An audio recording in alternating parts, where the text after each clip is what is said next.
sequence lo last item keywords. Keywords are the indicating words. What are they? Why, when, at the time, then. తర్వాత ఇందులో bracket లో ఉంచాను చూడండి. At this time plus past.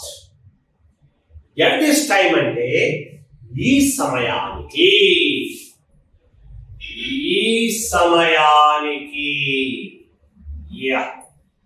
Plus past. Past అంటే గతానికి నిన్నో మొన్నో పోయినలో ఎప్పుడు అంటే పాస్ట్ టైం. ఓకే, మరి ఎగ్జాంపుల్ చేద్దాం. ఎగ్జాంపుల్ అనేది దీనికి చేద్దాం. వైల్ కి వెన్ కి వద్దు, అవి ఈ టెన్సెస్ అయిపోయిన తర్వాత కంబైనింగ్ టెన్సెస్ ఉంటాయి, అందులో మనం కమెంట్ చేసుకోవచ్చు. ఓకేనండి, రైట్. ఎగ్జాంపుల్ చేద్దాం. తెలుగులో అంటారు చూడండి. ముందు నేను నిన్న ఈ సమయానికి గ్రామర్ చెబుతూ ఉన్నాను. నేను నిన్న ఈ సమయానికి హైదరాబాద్ లో క్లాస్ చెప్తూ ఉన్నాను. ఓకే, మన ఎగ్జాంపుల్ చూద్దాం. Past continuous structure. First example, I was teaching grammar. I was teaching grammar at this time. Nina, yesterday.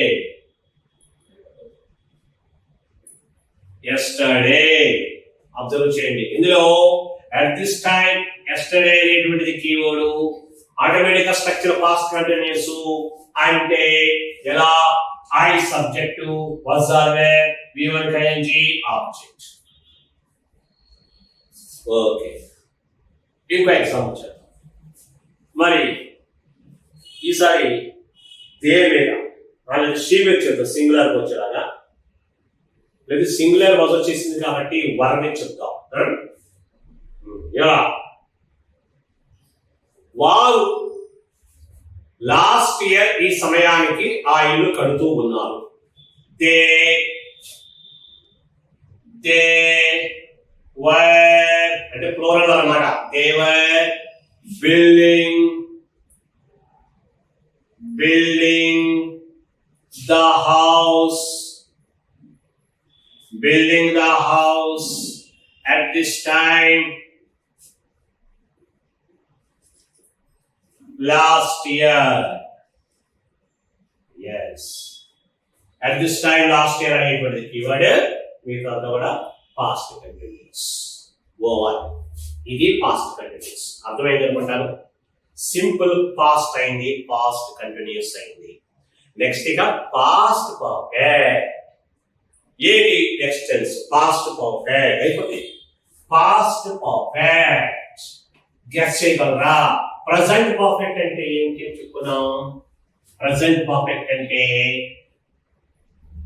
ప్రస్తుతం ఇంతకు ముందే గనక ఒక పనిని కంప్లీట్ చేస్తే దానిని ప్రజెంట్ పర్ఫెక్ట్ అంటారు. మరి అదే విధంగా పాస్ట్ పర్ఫెక్ట్ అంటే ఏమిటి చూద్దాం ఒకసారి. పాస్ట్ పర్ఫెక్ట్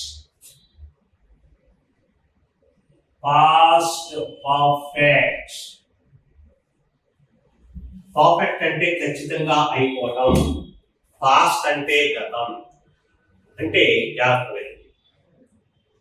గతంలో ఒక గడువు లోపల ఒక పనిని పూర్తి చేయాలి. గతంలో ఒక గడువు లోపల అంటే ఈ పాటికల్లా ఒక పనిని పూర్తి చేయాలి. నేను నిన్న ఈ పాటికల్లా క్లాస్ చెప్పేశారు. వారు పోయిన సంవత్సరం ఈ పాటికల్లా ఆ ఇల్లు కట్టేశారు.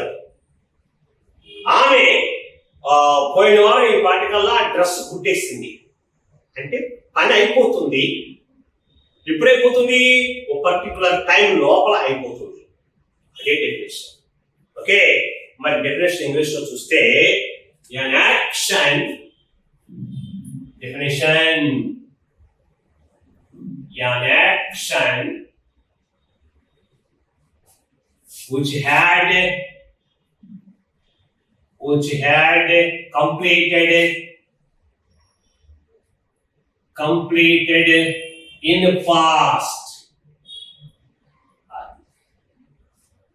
An action which had completed in past. Telugu definition కూడా రాస్తాను. గతంలో ఒక పనిని ఒక గడువు లోపల పూర్తి చెయ్యాలి. Yes, okay. మరి ఇది structure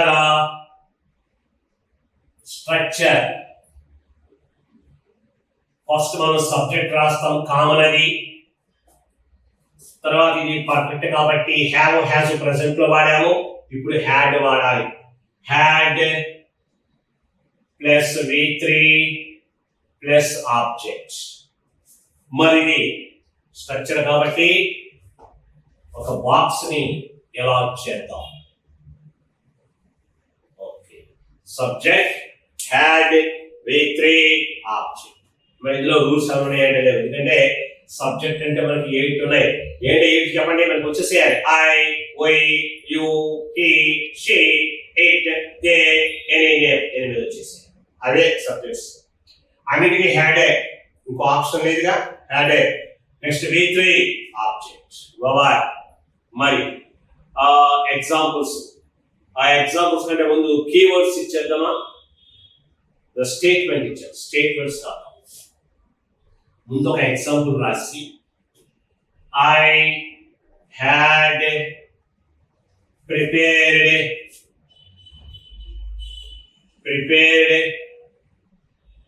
notes.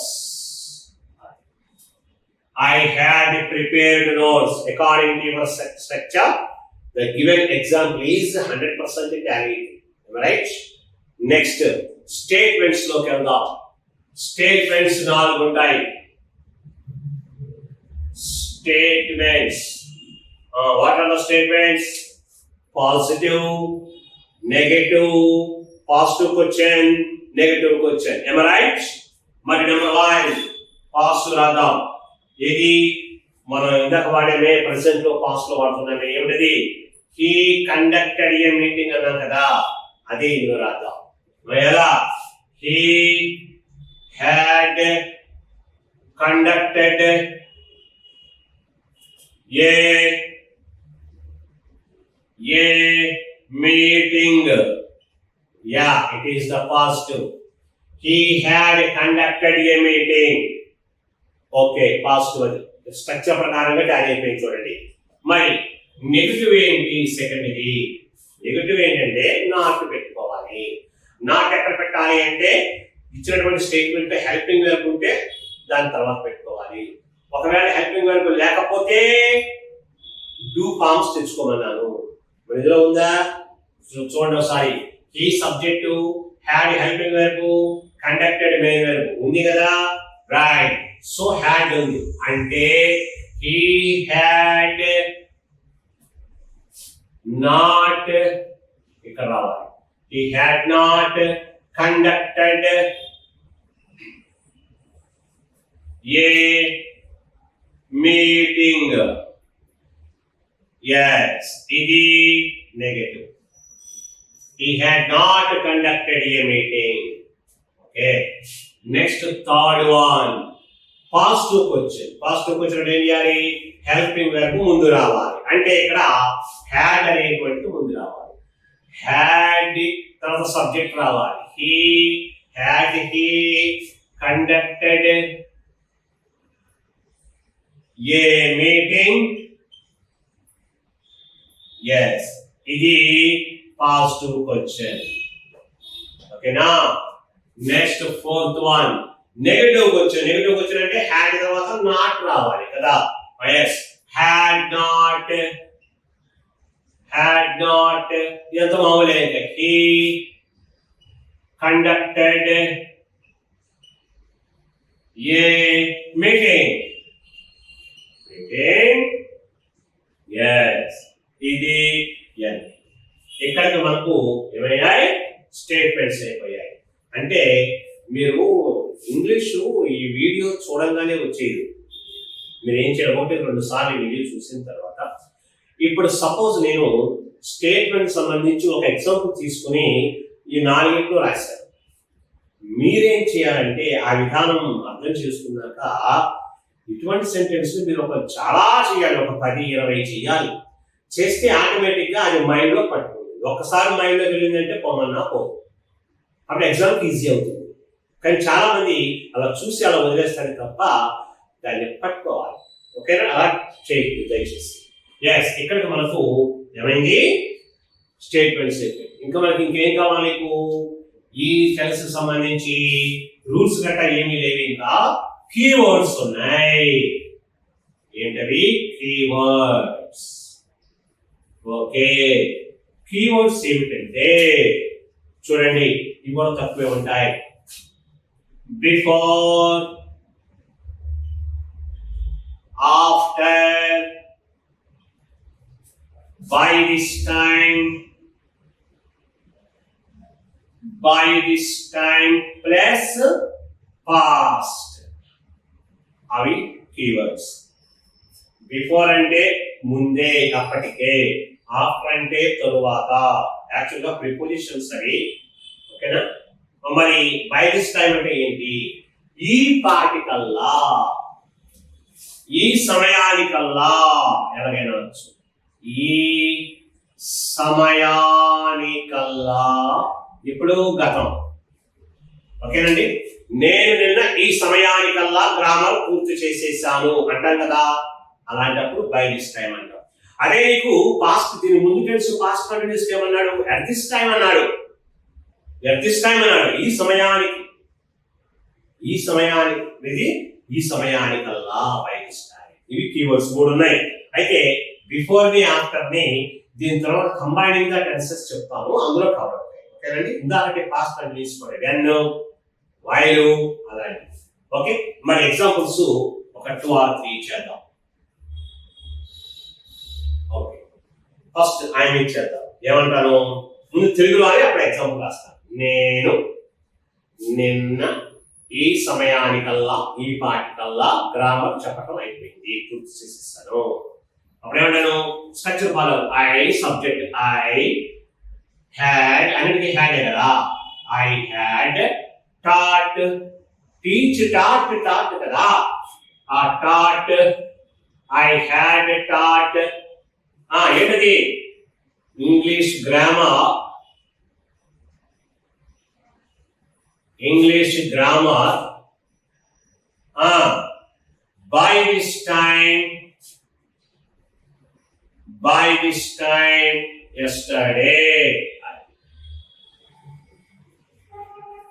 I had taught English grammar by this time yesterday. ఈ పార్ట్, నేను ఈ పార్ట్ కల్లా నేను గ్రామర్ చెప్పేశాను. నెక్స్ట్ ఇంకో ఎగ్జాంపుల్. నేను ఈ సమయానికల్లా ఆమె ఈ డ్రెస్ కుట్టేసింది. ఎస్, she had, కుట్టడాన్ని ఏమంటారు ఇంగ్లీష్ లో? మిషన్ మీద కుట్టడాన్ని స్టిచ్ అంటారు. స్టిచ్ కు 3 రూపాయలు చెప్పండి. స్టిచ్, స్టిచ్డ్, స్టిచ్డ్, ఈడి పెట్టుకోండి సరిపోతుంది. షీ హ్యాడ్ స్టిచ్డ్,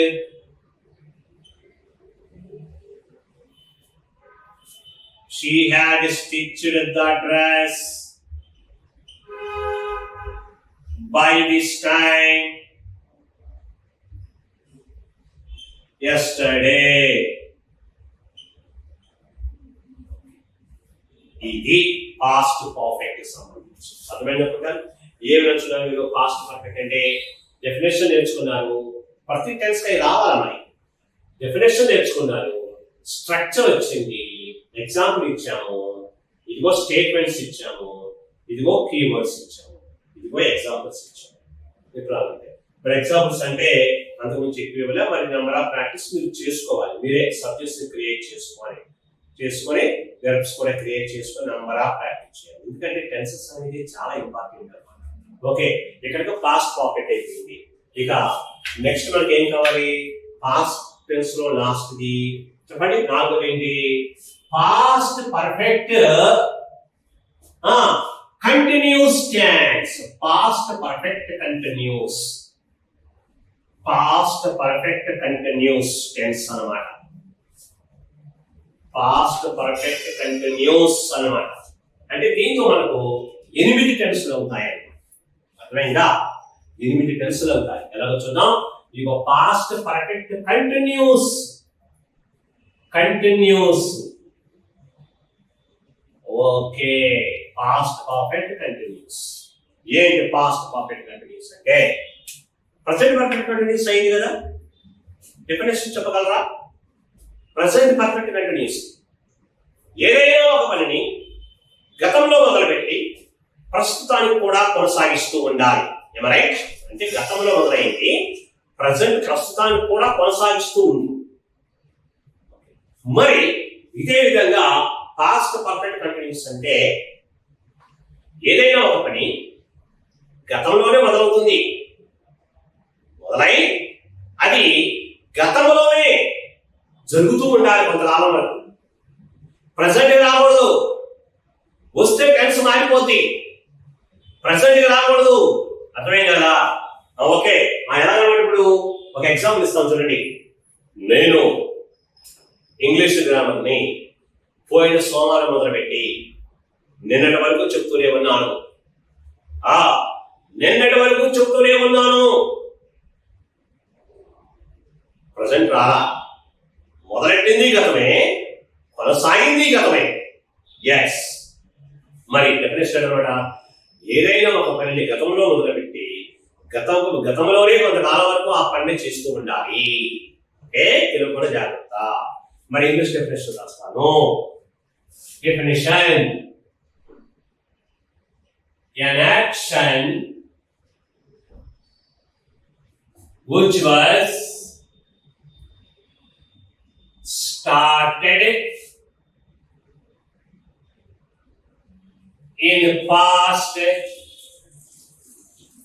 గతంలోనే మొదలైంది, అండ్ ఏమైనది?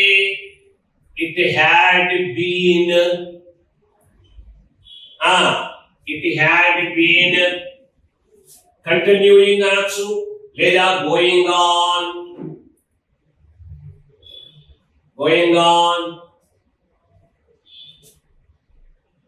In past. అంతే. అంటే మీనింగ్ ఏంటి? ఒక పని ఏదైతే ఉందో అది గతంలో మొదలై అది పాస్ట్ లోనే జరుగుతూ ఉండాలి కొంతకాలం వరకు. కొంతకాలం ఎక్కడ హ్యాడ్ బీన్ వచ్చింది కాబట్టి కొంతకాలం వరకు. మరి తెలుగు డెఫినేషన్ చెప్తాను. తెలుగు: గతంలో ఏదైనా ఒక పనిని మొదలుపెట్టి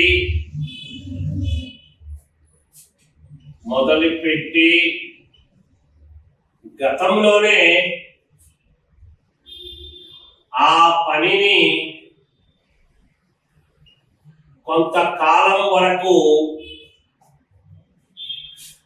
కొంతకాలం వరకు చేస్తూ ఉండాలి. అవ్వకూడదు, చేస్తూ ఉండాలి. ఓకేనా? జాగ్రత్త చూడండి.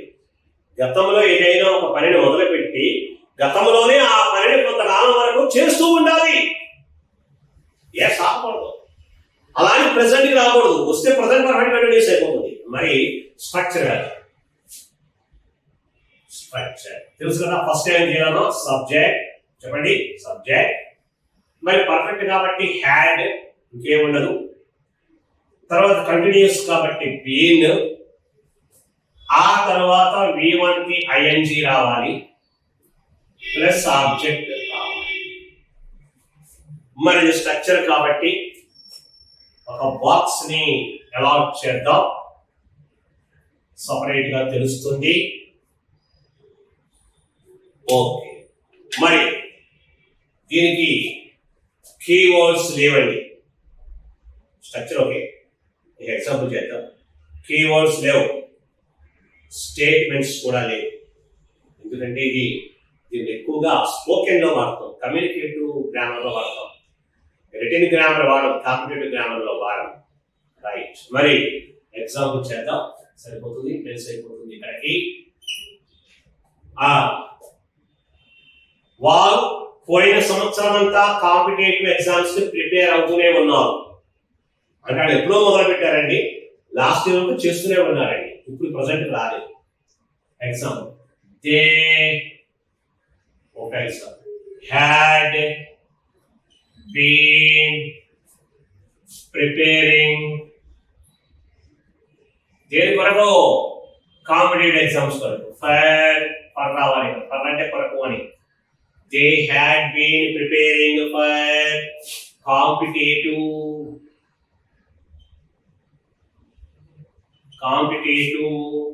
ఎగ్జామ్స్ లాస్ట్ ఇయర్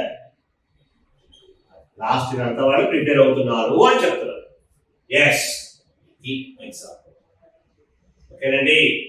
ఆమె పోయిన వారం అంతా కూడా డ్రెస్ కుడుతూనే ఉన్నది.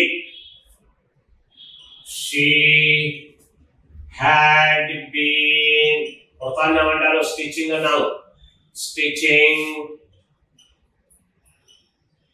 Stitching the dress last week అంటే పోయిన వారం అంతా. ఓకే, ఇది పాస్ట్ పర్ఫెక్ట్ కంటిన్యూస్. ఓకేనండి. ఏం నేర్చుకున్నారో ఒకసారి చూసుకోండి. Definition, structure and examples. ఇందులో కీవర్డ్స్ లేవు అండ్ స్టేట్మెంట్స్ లేవు. అంటే పర్ఫెక్ట్ కంటిన్యూస్ టెన్స్ కి మన స్టేట్మెంట్స్ ఇవ్వలేదు. అంటే ప్రెసెంట్ పర్ఫెక్ట్ కంటిన్యూస్ కి, పాస్ట్ పర్ఫెక్ట్ కంటిన్యూస్ కి రెండు అయిపోయినాయి. నెక్స్ట్ ఫ్యూచర్ పర్ఫెక్ట్ కంటిన్యూస్ కూడా మనకు స్టేట్మెంట్స్ ఉండవు.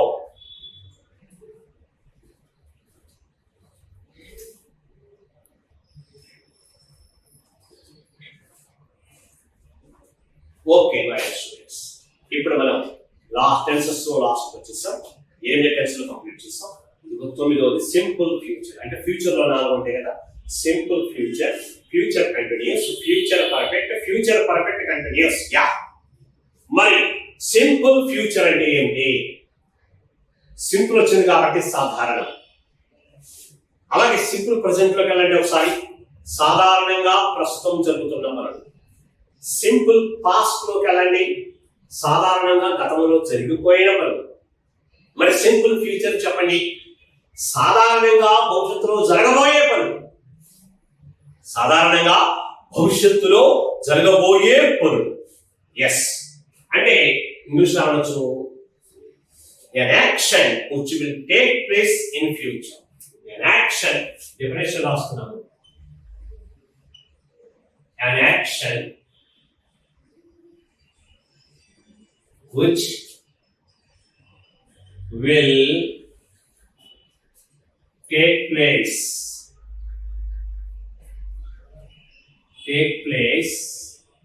in future.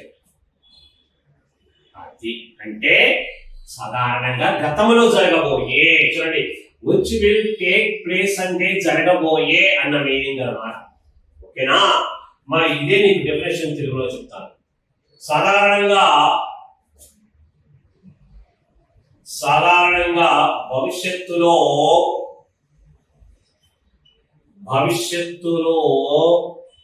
జరగబోయే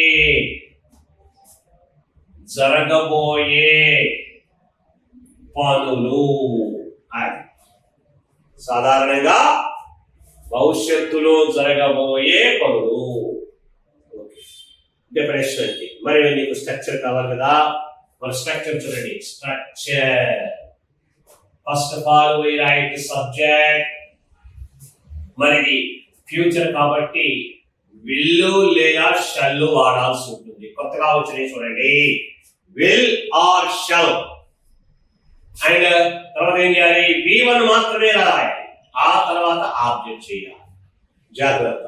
ఎలాగా? Subject, will or shall, V1 object. Okay, ఏమిటి ఇప్పుడు చూద్దాం ఒకసారి. మరి దీని గురించి చెప్తాను. సబ్జెక్ట్ అంటే మనకు తెలుసు 8 ఉన్నాయి. ఎప్పుడైనా సరే సబ్జెక్ట్స్ నెంబర్ 8 ఉంటాయి. ఏంటవి? I, we, you, he, she, it, they, any. Okay, there is no problem at all. Okay, next, what about will or shall? Actually రెండు కూడా ఒకే అర్థాన్ని ఇస్తాయి ఇంచుమించుగా. will, shall ఇవి భవిష్యత్తులో పని జరుగుతుంది జరుగుద్ది అని చెప్పడానికి వాడేటువంటి సహాయక క్రియలని. ఓకే, మరి ఇప్పుడు will ఎక్కడ వాడాలి, shall ఎక్కడ వాడాలి అనేది సమస్య. Next V1 okay, object okay, there is no problem at all. What about will or shall? మరి మీకు తెలుసు will ఎక్కడ వాడాలి, shall ఎక్కడ వాడాలి. ఒక క్షణం ఆలోచించండి మీరు, అసలు will ఎక్కడ వాడతాం. ఇప్పుడు సబ్జెక్ట్స్ ఎన్ని ఉన్నాయి కదా, ఏంటి I, we, you, he, she అని ఉన్నాయి కదా. వాటిల్లో will దేనికి వాడతాం, shall దేనికి వాడతాం. సరే, రకరకాల కారణాలు చెప్తుంటారు, కానీ మరి అది కరెక్ట్ కారణాలు కావు. అవి ఏంటంటే will, shall వాడటానికి రెండు కండిషన్స్ ఉన్నాయి, రెండు ప్రాపర్ కండిషన్స్ ఉన్నాయి. ఆ రెండు ప్రాపర్ కండిషన్స్ ని కరెక్ట్ గా నేర్చుకుంటే will, shall ఎక్కడ వాడాలో అర్థమైంది. ఓకేనా, కొంచెం జాగ్రత్తగా అబ్జర్వ్ చేయండి. నేను నోట్ అనేది రాస్తున్నాను ఇక్కడ, నోట్ రాస్తున్నాను. నోట్ అంటే గమనిక. ఏంటా గమనిక చూద్దాం. There are two conditions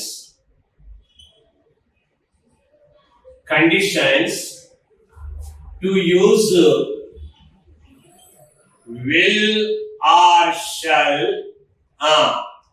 in a proper way.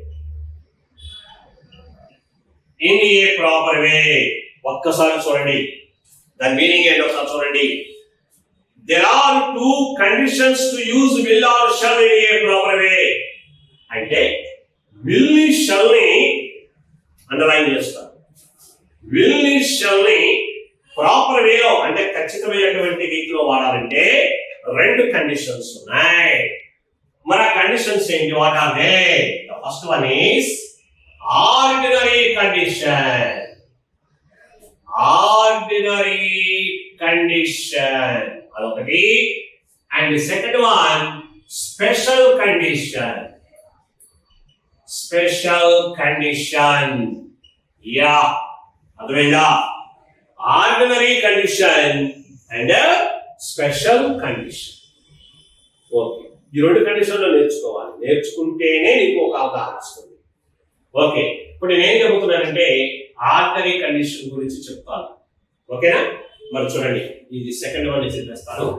Ordinary condition అంటే ఏంటంటే నీకు పేరులోనే అర్థం ఉంది. నీకు పేరులోనే అర్థం ఉంది.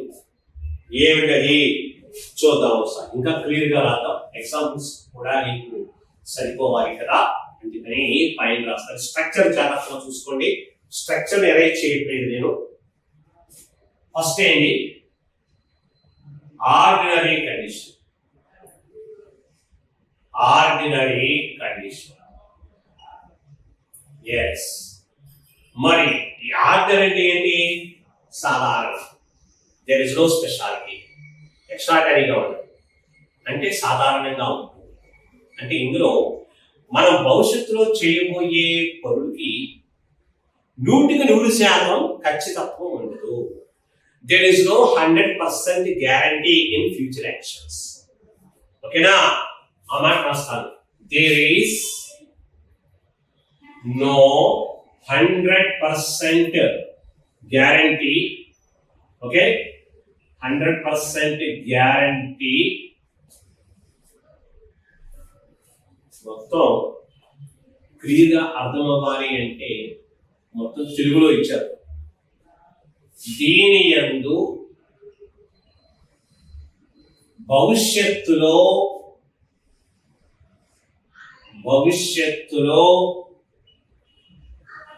మనము ఇక్కడ మన మదర్ టంగ్ తెలియదు కదా, తెలుగులో రాస్తున్నప్పుడు క్లియర్ కాదు. దీని యందు ఈ టెన్స్ ఈ కండిషన్ లో భవిష్యత్తులో మనము చేయు పనుల యందు 100% 100% ఖచ్చితం ఉండదు.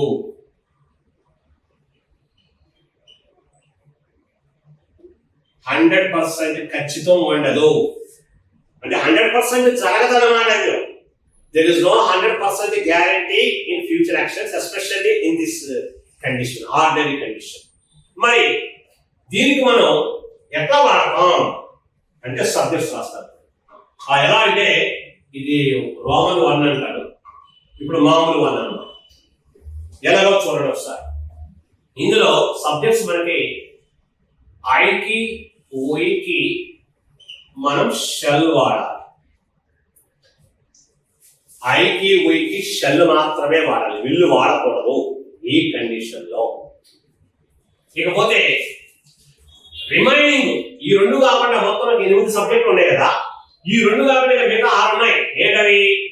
You, he, she, it, any name, they. ఒకసారి కౌంట్ చేయండి. 1 2 3 4 5 6. మరి ఈ 6 సబ్జెక్ట్స్ ఉంటే వీటి తర్వాత విల్లు మాత్రమే రాయాలి. అర్థమైంది అనుకుంటా. ఆర్డినరీ కండిషన్ ఎలా ఉంటుందండి? ఐకి వీకి షెల్ వాడండి, మిగతా సబ్జెక్ట్స్ విల్లు వాడండి.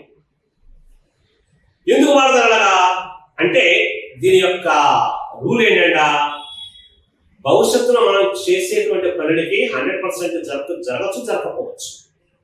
అంటే 50-50% ఛాన్సెస్. సింపుల్ ప్రజెంట్ లా. ఉదాహరణకు ఎగ్జాంపుల్ నేను చెప్తాను తెలుగులో. నేను రేపు పొద్దున చెన్నై వెళ్తాను. హాయ్ మై స్టూడెంట్స్, నేను రేపు పొద్దున చెన్నై వెళ్తాను.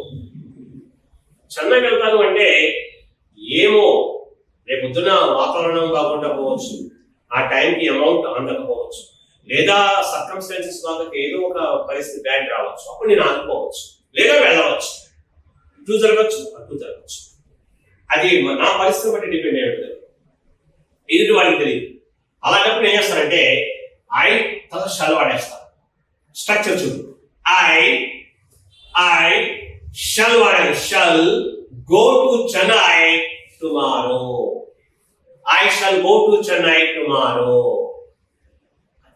అంటే వెళ్ళొచ్చు, వెళ్ళకపోవచ్చు.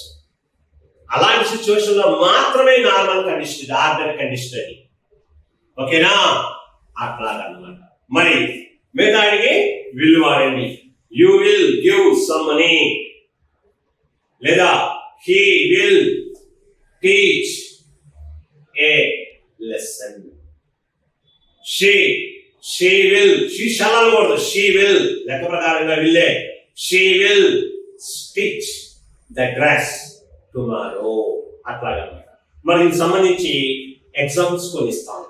అక్కడికి నీకు ఆర్డినరీ కండిషన్ అవుతుంది, ఆ తర్వాత స్పెషల్ కండిషన్. జాగ్రత్తగా వినండి. ఇప్పుడు నేను ఎగ్జాంపుల్స్ చేస్తున్నాను చూడండి. ఎగ్జాంపుల్స్. ఓకే. ఒకటి ఐ తర్వాత రావాలి, షల్లా విల్లా. ఐ తర్వాత ఈ కండిషన్ లో షల్లే రావాలి, విల్ రాకూడదు. I shall go to Chennai tomorrow. I shall go to Chennai tomorrow. Okay, I shall go to Chennai tomorrow. Right. Mari. Second one. We may రాస్తున్నాను. We కూడా shall కదా.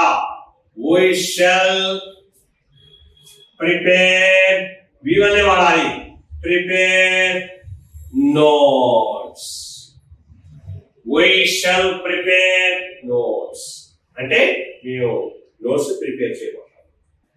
వీటిలోంచి ఒక 2 చేద్దాం. ఇది second and third person. Next you. తర్వాత you తర్వాత షల్లా villa. You తర్వాత విల్లే వాడాలి, లెక్క ప్రకారం ఇంకో విల్లు. యూ విల్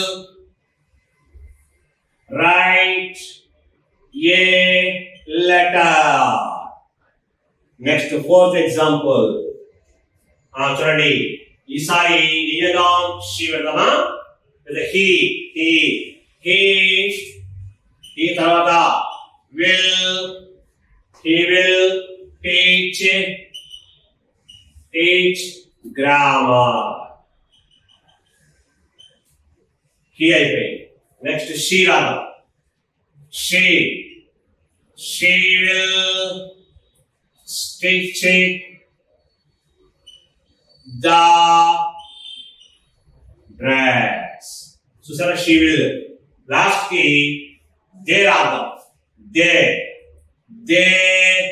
చెప్పండి దే రావాలి విలక్షణ will they will conduct a meeting. They will conduct a meeting. ఇది కండిషన్ చూసుకోండి ఒకసారి. ఆర్డినరీ కండిషన్ లో అలా ఉంటాయి. చెప్పండి ఆర్డినరీ కండిషన్ ఎలా ఉంటుందో చెప్పండి ఒకసారి. భవిష్యత్తులో 100% పనులు చేయలేము అంటే మనం చేసే పని 100% జరగదు అంటే 50% జరగచ్చు జరగకపోవచ్చు. అలా చెప్పే సందర్భంలో మనకి ఏమేమి వాడాలంటే ఐకి వీకి తర్వాత షల్ వాడండి, రిమైనింగ్ విల్ వాడండి. Please mind it. అర్థమైంది అనుకుంటారు. మరి సెకండ్ కండిషన్ ఉంది. ఏంటిది? ఆర్డినరీ కండిషన్ తర్వాత ఇంకోటి ఏంటి? Special condition. ఓకేనా? మరి ఈ స్పెషల్ కండిషన్ అంటే ఎలా ఉంటుందో తెలుసుకుందాం అప్పుడు.